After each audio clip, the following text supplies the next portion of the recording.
નમસ્કાર મિત્રો, વાણિજ્ય વ્યવસ્થા અને સંચાલન વિષયની અંદર પાઠનો અંતિમ ભાગ બે મુદ્દા આપણા નાણાકીય સંચાલન અને ઉત્પાદન સંચાલન. તો નાણાકીય સંચાલન કોને કહેવાય અને ઉત્પાદન સંચાલન કોને કહેવાય, તેમાં કઈ કઈ બાબતોનો સમાવેશ થાય એની ચર્ચા આજના ટોપિકમાં આપણે કરવાની છે. તો સૌથી પહેલા નાણાકીય સંચાલન શરૂઆતની અંદર ખ્યાલ આપ્યો તો તમને. આદિમાનવ જ્યારે ભટકતું જીવન ગુજારતો, કોઈ જરૂરિયાતો વધારે હતી ને એની પાસે ભટકતું જીવન ગુજારી જે તે વસ્તુ ખાઈ અને પોતાનું ગુજરાન ચલાવતો, કાચો માંસ ખાતો, કકડાથી ખાતો. ધીરે ધીરે પશુઓને પાળતો થયો, પશુના બદલામાં અન્ય વસ્તુઓ લેતો. અહીંથી આપણી સાટા પ્રથાની શરૂઆત. સાટા પ્રથાની અંદર પ્રાણીઓ ક્યારેક મૃત્યુ પામતા એટલે તકલીફ પડતી, એકબીજાની જરૂરિયાતો સંતોષવામાં પણ તકલીફ પડી. કાળક્રમે નાણાંની ઉત્પત્તિ થઈ.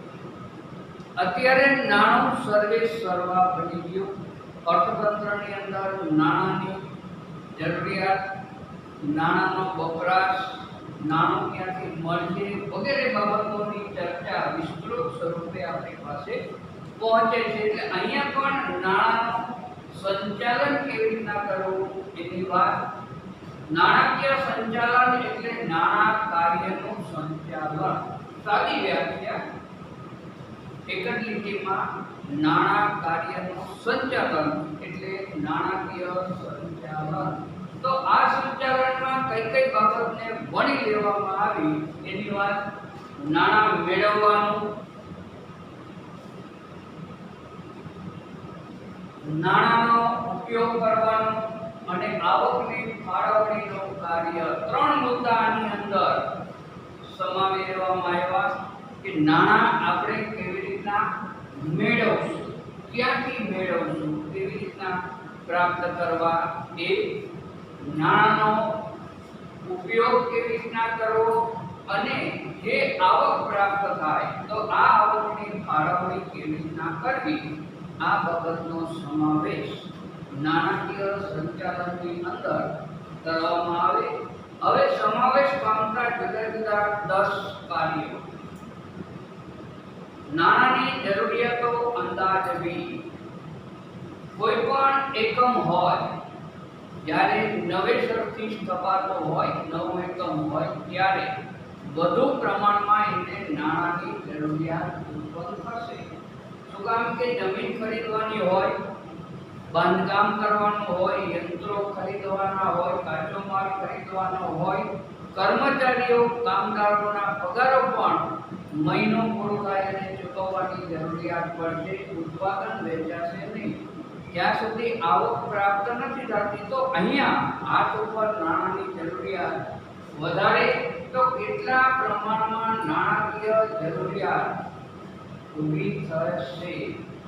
અથવા તો કંપનીનો વિકાસ કરવો હોય, આપણે કંપનીનું માળખું વિકસાવવું હોય તો વધારાના નાણાંની પણ જરૂરિયાત પડે. તો આવા કોઈ પણ સંજોગોમાં અંદાજ કાઢવો જરૂરી કે કેટલા પ્રમાણમાં નાણાં પ્રાપ્ત કરવાની જરૂરિયાત પડશે. બીજું, સમયની દ્રષ્ટિએ નાણાંનું આયોજન. ક્યારેક તેજી હોય, ક્યારેક મંદી હોય, બધો જ સમય એક સરખો નથી. એમ કંપનીની શરૂઆતનો સમય, કંપનીનો મધ્યાહનકાળનો સમય, આ દ્રષ્ટિએ નાણાંમાં તફાવત જોવા મળે. તો કયા સમયમાં કેટલા પ્રમાણમાં કેવી રીતના નાણાં પ્રાપ્ત કરવા, કઈ રીતના એનો વ્યવસ્થા કરવી, એનું ધ્યાન રાખવું પડશે, આયોજન કરવું પડશે. ત્રીજું, અંદાજપત્ર બનાવવું. અતિ મહત્વની વસ્તુ છે. તમને આ બહુ સમજાવેલું છે. જે તે વિભાગો દ્વારા, ખરીદ ખાતું હોય, ઉત્પાદન ખાતું હોય, પેકિંગ ખાતું હોય, હિસાબ ખાતું હોય, જ્યાં જ્યાં નાણાંની જરૂરિયાત પડશે એ તમામ ખાતાઓ પોતાની આવક જાવકનું એક અંદાજ તૈયાર કરી અને સર્વોચ્ચ સપાટીએ મોકલી આપશે. બધા જ ખાતાના અંદાજપત્રનો અભ્યાસ કરીને એમાંથી એક વધારાનું નવું અંદાજપત્ર તૈયાર કરવામાં આવશે, જેને સર્વોચ્ચ અંદાજપત્ર તરીકે આપણે ઓળખી શકીએ છીએ. તો આ સર્વોચ્ચ અંદાજપત્ર તૈયાર કરવાની જવાબદારી આની અંદર ઊભી થશે. ચોથો મુદ્દો, આવકની ફાળવણી. કયા ખાતાને કેટલી જરૂરિયાત છે એ પ્રમાણે નાણાં ફાળવવા પડશે આપણે. દાખલા તરીકે ખરીદ ખાતાને બધા જ વિભાગો માટે ખરીદી કરવાની હોવાથી વધુ નાણાકીય જરૂરિયાત પડશે. પેકિંગ ખાતાવાળાને આપણે પેકિંગનો સામાન ખરીદીને આપ્યો તો અહીંયા ઓછી નાણાકીય જરૂરિયાત પડશે. હિસાબ ખાતાવાળાને હા ઓછી પડશે. એના કર્મચારીઓના પગાર ચૂકવવા સિવાય એને બીજી કોઈ વસ્તુની જરૂરિયાત નહીં ઊભી થાય. તો જે તે ખાતાની જરૂરિયાતને લક્ષ્યમાં લઈને આવકની ફાળવણી કરવાની જરૂરિયાત પડશે. મૂડી માળખાનો વિચાર કરો. નાણાં પ્રાપ્તિના સ્થાનો પસંદ કરવા. મૂડી ક્યાંથી મળશે? આ પહેલો પ્રશ્ન છે. શરૂઆતની અંદર કંપની નવી હોય, લોકો આપણા ઉપર વિશ્વાસ ન પણ મૂકે, ત્યારે જુદા જુદા સંભવિત સ્થાનોની આપણે પસંદગી કરવી પડશે કે નાણાં ક્યાંથી મળશે. મિત્ર સર્કલ પાસેથી આપણને મળી શકે, સગા સંબંધીઓ પાસેથી પણ મળી શકે, ભાગીદાર સક્ષમ હોય તો લોન પેટે નાણાં આપણને આપી શકે. આ સિવાય બેંક દ્વારા નાણાં પ્રાપ્ત કરી શકીએ આપણે. સરાફ પાસેથી, દીરદારનો ધંધો કરનાર વ્યક્તિ પાસેથી વ્યાજે નાણાં પણ લાવી શકીએ. તો બધા જ સંભવિત સ્થાનોની પસંદગી યાદી તૈયાર કરવી પડશે. છઠ્ઠો મુદ્દો, નાણાં મેળવવા માટેની કાર્યવાહી કરવી. હવે આવક પ્રાપ્તિના જુદા જુદા સ્થાનોનું લિસ્ટ આપણે બનાવ્યું, બધાની માહિતી એકત્રિત કરીએ, જેમાંથી આપણને ઓછા વ્યાજે વધુ રકમ મળતી હોય એવા સ્થાનની પસંદગી આપણે કરવી જોઈએ, જેથી કંપનીને ખર્ચ ઓછો આવે, વ્યાજ ઓછું ચૂકવવું પડે અને પોતાની જે નાણાકીય જરૂરિયાત છે એ આસાનીથી સંતોષાઈ શકાય. એટલે બધા જ સ્થાનોની ચકાસણી કરી ઓછા વ્યાજે ઝડપથી ત્યાંથી નાણાં મળે એવા સ્થાન માટેથી નાણાં પ્રાપ્ત કરવાની કાર્યવાહી, કાયદેસર કાર્યવાહી કરવાની જરૂરિયાત. સાતમો મુદ્દો, મેળવેલ નાણાંનો યોગ્ય ઉપયોગ થાય તે જોવું અને અંકુશ વ્યવસ્થા ગોઠવવી. દરેક ખાતાની જરૂરિયાત પ્રમાણે આપણે નાણાં ફાળવીએ, પણ આ નાણાંનો ગેરઉપયોગ ન થાય. બિનજરૂરી ખર્ચ કોઈ પણ ખાતાની અંદર ન થાય એ માટે એના ઉપર દેખરેખ અને પ્રતિબંધ રાખવો જરૂરી છે. સતત નજર રાખવી જરૂરી છે. આના માટે અંકુશ વ્યવસ્થા આપણી પ્રબળ હોવી જોઈએ. જ્યાં જ્યાં ખર્ચ વધારાનો થતો હોય, બિનજરૂરી ખર્ચ થતો હોય, માલનો બગાડ થતો હોય, એના ઉપર આપણે દેખરેખ રાખી અને અંકુશનું કાર્ય કરી શકીએ.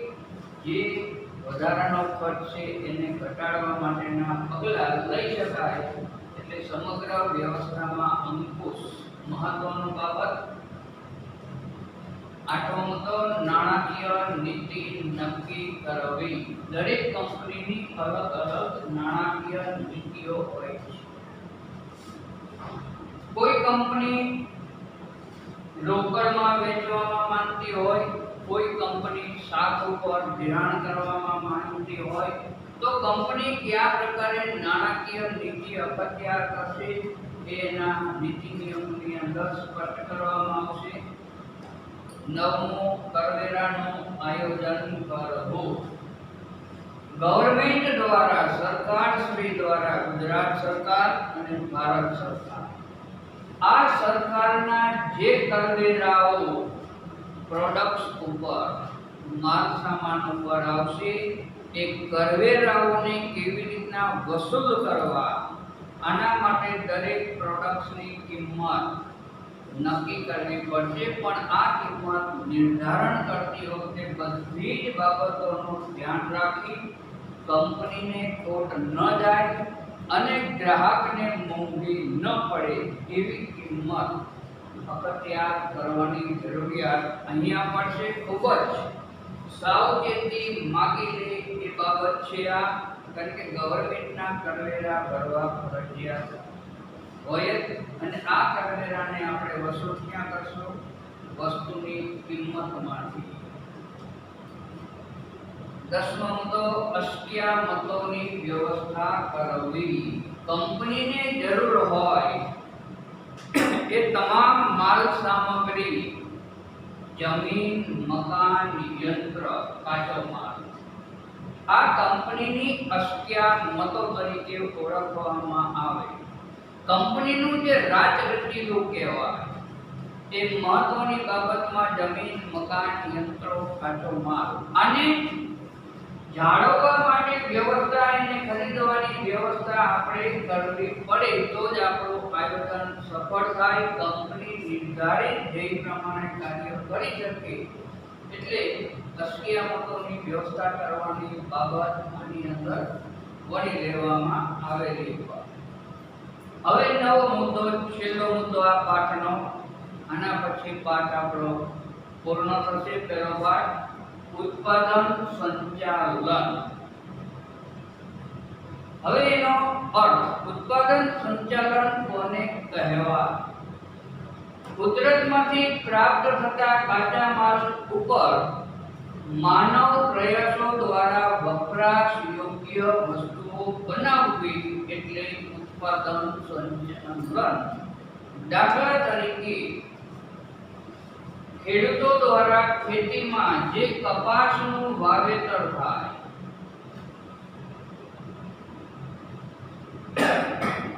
આ કપાસમાંથી રૂ પ્રાપ્ત થાય. રૂમાંથી યાંત્રિકીકરણ કરીને આપણે કપાસિયા બહાર કાઢીએ. કપાસિયામાંથી અલગ જગ્યાએ કપાસિયાને મોકલી અને એનું તેલ પીલી અને બનાવવામાં આવે. આ તેલ ખાદ્ય પદાર્થ તરીકે વપરાશ યોગ્ય બનાય. પાછળ જે કપાસિયાનો કચરો, એને આપણે ખોળના નામથી ઓળખીએ છીએ, એ પશુઓને આહાર તરીકે આપણે આપી શકીએ. કુદરતમાંથી જે કાચો માલ મળ્યો એના ઉપર યાંત્રિકીકરણ કર્યું માનવ પ્રયાસો દ્વારા. આ બાજુ રૂમાંથી યાંત્રિકીકરણ કરી માનવ પ્રયાસો દ્વારા આપણે કાપડ બનાવીએ અને વસ્ત્ર તરીકે પહેરવામાં એનો ઉપયોગ કરીએ છીએ. એ જ રીતના શેરડી,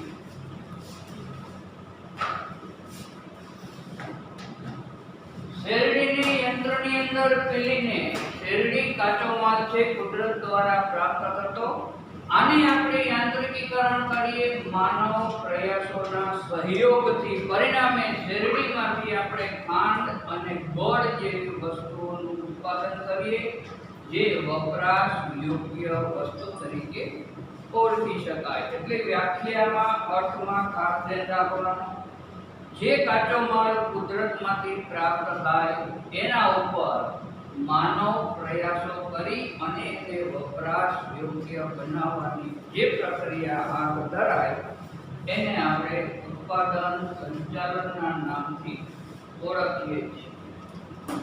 ઉત્પાદન સંચાલન એટલે ઉત્પાદનનું આયોજન કરવાની, કાર્યક્રમ નક્કી કરવાની, સંકલન સાધવાની, દોરવણી આપવાની અને અંકુશ રાખવાની પ્રક્રિયા છે.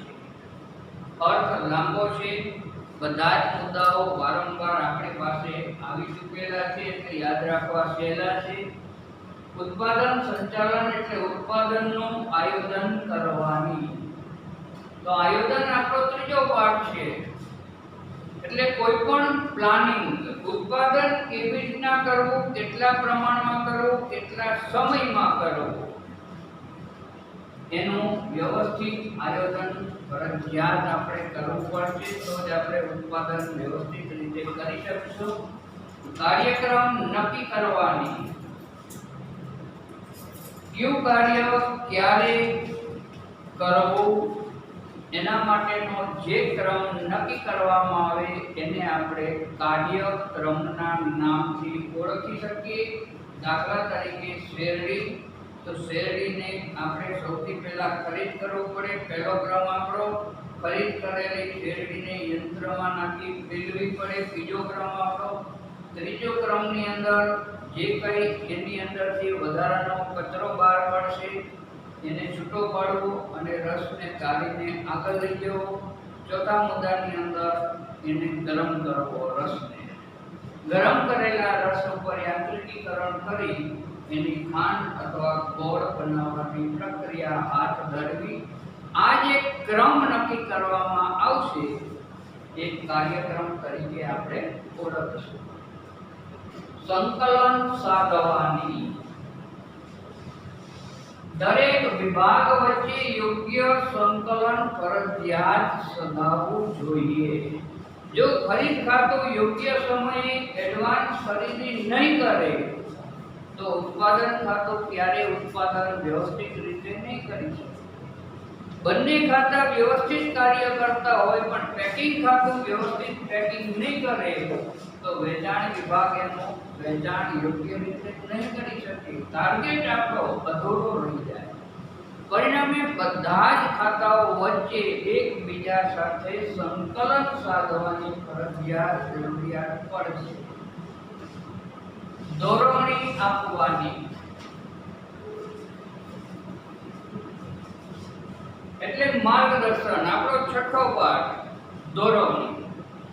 કોઈ પણ વ્યક્તિને કામ કરવામાં મુશ્કેલી પડતી હોય, નવું કાર્ય હોય તો કાર્ય બાબતની માહિતી આપણે એને આપવી પડે, સલાહ સૂચનો આપવા પડે. એ દોરવણીનું કાર્ય છે. દોરવણી આપવાથી દરેક વ્યક્તિ વ્યવસ્થિત રીતે કાર્ય કરી શકે. એને જે કાર્ય સોંપેલું હશે એ કાર્ય સફળતાપૂર્વક કરી શકે. એટલે દોરવણી. અંકુશ રાખવાની પ્રક્રિયા. સાતમો પાઠ હશે આપણો અંકુશ. અહીં સુધી સળંગ પાઠ એક ધારા એકબીજાના પૂરક બનીને તમારી પાસે ક્રમશઃ રીતે આવતા જશે. 3 થી 7 પાઠ સુધી આ જ મુદ્દાઓ જુદી જુદી રીતે તમારે ભણવાના આવશે. એટલે પહેલેથી ધ્યાન રાખવાનું. હવે ઉત્પાદન સંચાલનમાં સમાવેશ પામતા 10 કાર્યો. ઉત્પાદનનું આયોજન કરવું.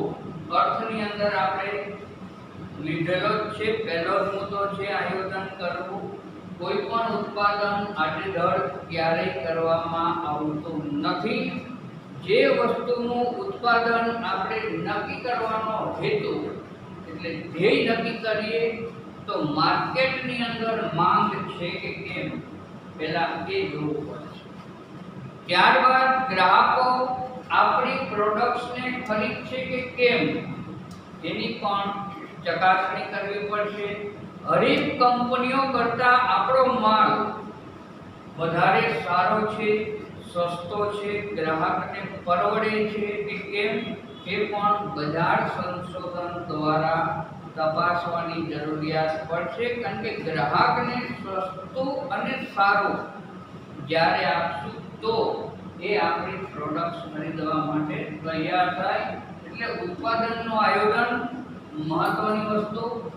ઉત્પાદનનું સંશોધન કરવું. જે વસ્તુ બનાવવા માટેનો પ્લાનિંગ બનાવ્યો એનો કાચો માલ ક્યાંથી મળશે. આ કાચો માલ નજીકના વિસ્તારમાંથી મળવો જોઈએ. દૂરના વિસ્તારમાંથી મળે તો આપણને ટ્રક ભાડું મોંઘું પડશે. દાખલા તરીકે સુરેન્દ્રનગર અહીંયા કોઈ વ્યક્તિ કોઈ કંપની ખાંડનો કારખાનો સ્થાપવાનો વિચાર કરે તો શક્ય નહીં બને. શું કામ? કે ખાંડથી ગોળ બનાવવા માટેનો જે કાચો માલ છે શેરડી, એ સુરેન્દ્રનગરનું ઉત્પાદન નથી.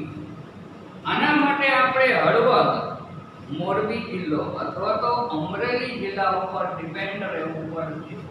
અહીંથી લગાતાર શેરડી લાવવાનો ખર્ચ વધી જશે, પરિણામે પ્રોડક્ટ મોંઘી પડશે. તો જે વસ્તુનું ઉત્પાદન કરવાનું છે એનો કાચો માલ સસ્તો અને નજીકના સ્થળેથી લાંબા સમય સુધી કન્ટિન્યુ મળે એવું આયોજન આની અંદર ફરજિયાત કરવું પડશે. ત્રીજો મુદ્દો વસ્તુ વિકાસ અને પેદાશ મિશ્રની પસંદગી. દરેક વસ્તુની અંદર જુદી જુદી વસ્તુઓ મેળવી અને નવા રૂપ, રંગ, ગંધ, આકાર આની અંદર ગ્રાહકની સામે મૂકવામાં આવે. ઘણી ટૂથપેસ્ટ માર્કેટની અંદર વેચાય છે. હવે એ ટૂથપેસ્ટ એક ધારી ગ્રાહક ખરીદતો નથી. નવી વસ્તુ માર્કેટમાં આવી, નવી જાહેરાત જોઈ, પ્રલોભનો કે આપણને છોડી અન્ય કંપનીની વસ્તુ ખરીદવા માટે તૈયાર થઈ જાય. તો અમુક ટૂથપેસ્ટે પ્લાનિંગ કર્યું વસ્તુ વિકાસની અંદર, ટૂથપેસ્ટની અંદર નમક એટલે મીઠાનું પ્રમાણ ઉમેર્યું. પરિણામે પેદાશ મિશ્રની પસંદગી થઈ. ગ્રાહક વળી પાછો આ વસ્તુ ખરીદવા માટે તત્પર બની જાય છે. એટલે નવા રૂપ, રંગ, ગંધ અને નવા પેકિંગ સાથે ગ્રાહકની સમક્ષ જ્યારે એ જ વસ્તુ મૂકવામાં આવે તો ગ્રાહક એને સરળતાથી ખરીદી લે છે. ટેકનોલોજી અને યંત્રોની પસંદગી કરવી. જૂના પુરાણા યંત્રો દ્વારા વધારે ઉત્પાદન પ્રક્રિયા કાર્યક્ષમ રીતે ન થાય. પરિણામે જેમ જેમ માર્કેટમાં નવા સંશોધનો થાય, નવા યંત્રો આવે, એ પ્રમાણે યાંત્રિકીકરણ કરવું જરૂરી છે. પણ યાંત્રિકીકરણ માટે આપણે નાણાકીય સંચાલનનો પણ ધ્યાન રાખવું પડે, કારણ કે આપણી પાસે હાથ ઉપર શિલ્લક હોવી જરૂરી છે, જેથી આપણે આવા યંત્રો ખરીદી શકીએ.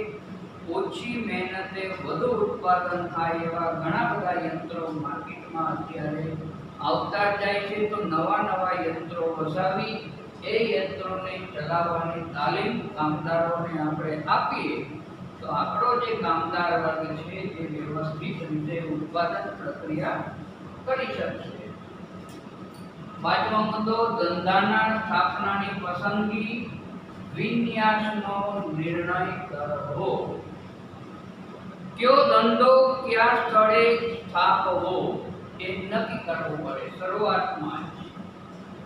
જ્યાં આપણને જમીન સસ્તી પડે, પાણી પુરવઠો મળે, વીજળી મળે, મજૂરો સસ્તા મળે, કાચો માલ વ્યવસ્થિત રીતે સસ્તા દરે પ્રાપ્ત થાય, એવી જગ્યાએ ધંધાની શરૂઆત કરવાનો નિર્ણય હંમેશા કરવો પડે. આ સિવાય જે યંત્ર સામગ્રીઓ હોય એને બરોબર આપણે સાચવવી પડે. સમારકામની જરૂરિયાત હોય, અહીંયા સમારકામ કરી યંત્ર વિન્યાસ ફરજિયાત ધ્યાન રાખવાની પ્રક્રિયા કરવી પડશે. છઠ્ઠો મુદ્દો માલ સામગ્રી તેમજ ઉત્પાદન માટે અન્ય જરૂરિયાતોનો અંદાજ મેળવવો. ઘણી બધી પૂરક બાબતો માલ સામગ્રી ઉત્પાદન કરતી વખતે જરૂર પડશે.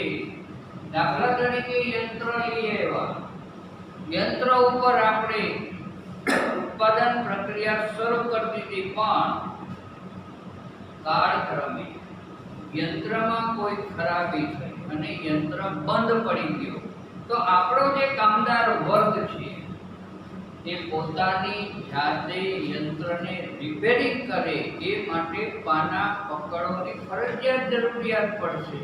તો આવા જે વધારાના સાધનો છે જે ઉત્પાદન પ્રક્રિયામાં મદદરૂપ થાય છે એવા કયા સાધનો છે એની યાદી તૈયાર કરી એ સાધનો વસાવવા પડશે, જેથી કોઈ પણ કાર્યની અંદર આપણને સફળતા મળે, સરળતા મળશે. સાતમો મુદ્દો, ઉત્પાદન અંકુશ રાખવો. કોઈ પણ ઉત્પાદન કરતી વખતે અંકુશ મહત્વની બાબત છે. માનવ સહજ વર્તનના કારણે જે વ્યક્તિને આપણે કાર્યભાર સોંપી છે એ લગાતાર જવાબદારીપૂર્ણ કાર્ય કરશે. એ માનવો હંમેશા ભૂલ ભરેલો હોય, પરિણામે એના ઉપર નિરીક્ષણ અને અંકુશ ફરજિયાત રાખવો પડશે, જેથી બિનજરૂરી હલનચલનો ન કરે, બિનજરૂરી બગાડ ન કરે. આ જે બિનજરૂરી ખર્ચ આવશે એ કંપનીને નુકસાન કરતા સાબિત થાય. એટલે ઉત્પાદન અંકુશ મહત્વની બાબત છે. ઓછો બગાડ થાય, વધુ સારું ઉત્પાદન થાય, નુકસાની વગર માલનું ઉત્પાદન બને, જેથી ગ્રાહક એને વાપરી શકે, સંતોષ ગ્રાહકને મળી શકે. નવમો મુદ્દો, આઠમો મુદ્દો, ગુણવત્તા અંકુશ જાળવવો. માર્કેટમાં ઘણી બધી કંપનીઓ નો ઉદય થાય, થોડોક સમય ચાલે અને અસ્ત થઈ જાય છે, મતલબ બંધ થઈ જાય છે. એનું કારણ પોતાની પ્રોડક્ટ્સમાં એક ગુણવત્તા જાળવી શકતા નથી. શરૂઆતમાં જે ગુણવત્તાયુક્ત વસ્તુઓ એને માર્કેટમાં મૂકી, એ ગુણવત્તામાં ક્યાંક ને ક્યાંક ઘટાડો થાય છે, પરિણામે લોકોમાં અસંતોષ પેદા થાય છે અને ગ્રાહક એ વસ્તુ ખરીદતો બંધ થઈ જાય. તો આવું ન થાય એટલે ગુણવત્તા અંકુશ અતિ મહત્વની બાબત છે. જે શરૂઆતમાં ગુણવત્તાવાળી વસ્તુ માર્કેટમાં મૂકી, એ જ ગુણવત્તાવાળી વસ્તુઓ લગાતાર મળવી જોઈએ. એટલું જ નહીં, ગુણવત્તામાં ઉત્તરોત્તર વધારો થવો જોઈએ, જેથી અધિક સંતોષ ગ્રાહકને પ્રાપ્ત થાય. અને ગ્રાહકને જો અધિક સંતોષ મળશે તો આ ગ્રાહક લાંબા સમય સુધી આપણી સાથે જોડાયેલો રહે. આ સિવાય અન્ય ગ્રાહકો પણ આપણી સાથે જોડાય તો આપણી જે ધ્યેય છે નફો પ્રાપ્ત કરવાનો, એને સાકાર કરી શકીએ. નવમો મુદ્દો, ખર્ચ અથવા પડતર અંકુશ. ઉત્પાદકતાની જાળવણી અને વૃદ્ધિના કાર્યો કરવા. તો સૌથી પહેલા પડતર અંકુશ. બિનજરૂરી ખર્ચને આપણે ઘટાડીએ. ભારે સાધનો દ્વારા કાચો માલ લાવતા હોય તો આપણને મોંઘું પડે, એની જગ્યાએ આપણે પોતાના વાહન દ્વારા વસ્તુ લાવીએ, પરિણામે પડતર ઓછી કિંમતે. કાચો માલ આપણે ચકાસીએ અને જ્યાંથી આપણને સસ્તો પડે, સારો માલ મળે, ત્યાંથી લાવીએ. જરૂરિયાત પ્રમાણે વીજળીનો ઉપયોગ કરી કરકસર કરીએ, બિનજરૂરી ઉર્જાને બચાવીએ આપણે. તો આ બધી બાબતોનું જ્યારે ધ્યાન રાખીએ તો પડતર હંમેશા નીચે આવશે. પરિણામે ગ્રાહકને આપણે વ્યવસ્થિત કિંમતે, ગ્રાહકને પોસાય એવી કિંમતે વસ્તુ વેચી શકશો. ઉત્પાદકતાની જાળવણી.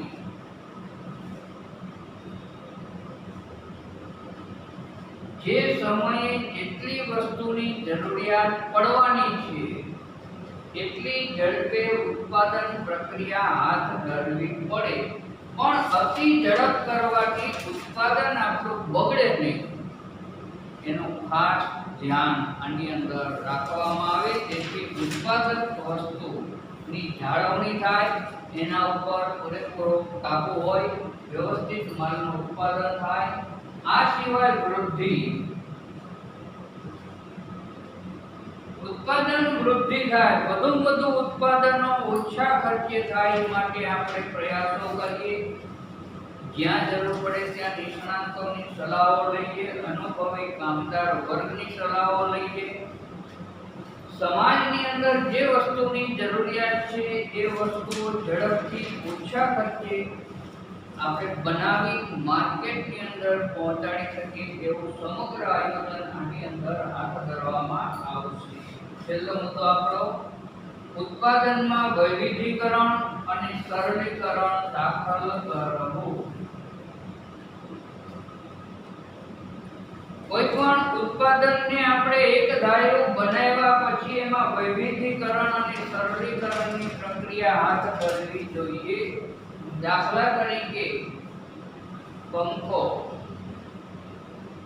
તમે જુઓ છો અલગ અલગ કલરની અંદર અલગ અલગ સાઇઝની અંદર વેચાય. એમ ખુરશી જે ખુરશી એક જ પણ એને અલગ અલગ ડિઝાઇનમાં અલગ અલગ કલરની અંદર માર્કેટમાં મૂકીએ. આ વૈવિધ્યીકરણ હતું. ગ્રાહક પોતાની પસંદગીનો કલર પોતાની પસંદગીના આકારની વસ્તુઓ ખરીદે. એને જે ડિઝાઇન પસંદ પડશે એ ડિઝાઇન વાળી વસ્તુઓ ખરીદે છે. પરિણામે કંપનીને ફાયદો થઈ શકશે. મિત્રો, અહીંયા આપણો પાઠ પૂર્ણ થાય છે. બે મુદ્દા વ્યવસ્થિત રીતે પાકા કરવાના રહેશે તમારે.